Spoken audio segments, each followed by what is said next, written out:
তুই জানিস এটা হচ্ছে মঠপুকুরা, অনেক পুরাতন। কিন্তু এখানে একটা মন্দির আছে, মন্দিরটার কেউ যত্ন নেয় না। দেখ, সেই রকম একটা মন্দির দেখতে পাচ্ছি। এখানে তো জঙ্গল, এখানে মন্দির কিভাবে হয়? আরে পাগল, দেখ দেখ, দেখতে পাচ্ছিস মন্দিরটি কত পুরাতন হতে পারে?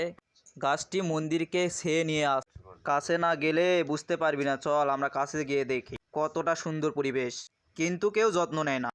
হ্যাঁ হ্যাঁ, চলো গিয়ে দেখি। হ্যাঁ ঠিকই বলেছিস, চল দেখি, গিয়ে দেখি। হ্যাঁ, এটা আবার কে?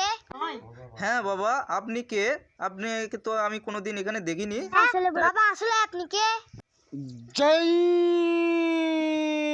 মা ষষ্ঠী,